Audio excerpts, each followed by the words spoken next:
મારા કેમેરાએ કંઈક એવું કેપ્ચર કર્યું જે ક્યારેય જોવામાં નહોતું આવવું જોઈતું અને હવે તે મારી દૃષ્ટિ છીનવી રહ્યો છે. હું એક વાઇલ્ડલાઇફ ફોટોગ્રાફર છું. મને જંગલની ઊંડી ગહન શાંતિ ખૂબ ગમે છે, પણ 3 મહિના પહેલા આ શાંતિ ભયાનક બની ગઈ. એક દૂરના જંગલમાં લાલ શિયાળના ફોટા પાડતી વખતે મેં કંઈક વિચિત્ર જોયું. મારા ફ્રેમ્સના ખૂણે સફેદ પ્રકાશનો એક ઊભો ધૂંધળો પટ્ટો. તે દરેક શોટમાં હતો. અલગ લેન્સ, અલગ દિવસ, પણ એ જ ભૂતિયા લિસોટી. હું તેના પાછળ પાગલ થઈ ગયો. હું તેના સ્ત્રોતને શોધવા માટે ફરીથી તે ખુલ્લા મેદાનમાં ગયો. ત્યારે જ મને એ અનુભવ થયો.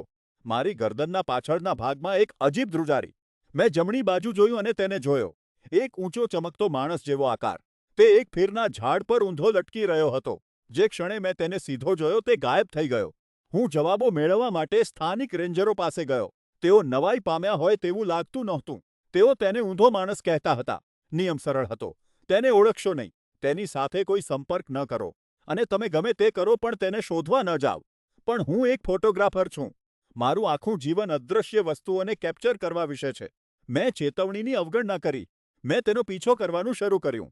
હું કોઈ મને જોઈ રહ્યું છે એવા અહેસાસની રાહ જોતો અને આસપાસના ભાગમાં ફોટા પાડતો. મારા ફોટાઓમાં પહેલો સફેદ ધૂંધળો ભાગ વધુ પહોળો થતો ગયો. વધુ તેજસ્વી, વધુ આક્રમક. પછી મારો કેમેરો બંધ થઈ ગયો. દરેક ફોટો એક કોરી આંખે મારતી સફેદ સ્ક્રીન બની ગયો. તેણે આખો લેન્સ ભરી દીધો હતો. હું રોકાયો નહીં. મેં મારી પોતાની આંખોથી તેને જોવાની કોશિશ કરી. ત્યારે જ પેલો ધૂંધળો ભાગ મારી દૃષ્ટિમાં આવ્યો. મારી જમણી આંખના ખૂણે એક નાનકડો દૂધિયા રંગનો ધૂંધળો ભાગ. જેટલી વાર મેં તેનો પીછો કર્યો તેટલો તે વધતો ગયો. મને બહુ મોડું સમજાયું તે એક શિકારી બ્લાઇન્ડ સ્પોટ છે. તેને જોવાનો પ્રયત્ન કરીને હું તેને મારી દૃષ્ટિમાં પ્રવેશવાનો રસ્તો આપી રહ્યો હતો.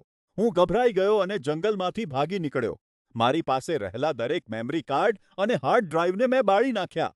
પણ તેનાથી કંઈ ન થયું. તે મારી સાથે ઘરે આવી ગયો. તે અત્યારે અહીં જ છે. મારી દૃષ્ટિની કિનારે ચમકી રહ્યો છે. હું સતત એક સાવધ ઇનકારની સ્થિતિમાં જીવું છું. કારણ કે હું જાણું છું કે જો મેં તેને ફરી એકવાર જોયું તો આ સફેદ ધુમ્મસ મારી બાકીની દૃષ્ટિ પણ છીનવી લેશે. જો તમને ઊંડા જંગલોમાં કોઈ તમને જોઈ રહ્યું હોય તેવું લાગે, તો એવું દેખાવો કે તમને કંઈ લાગ્યું જ નથી. બીજી તરફ જુઓ. કેટલીક વસ્તુઓ જોવામાં આવવી જોઈએ નહીં.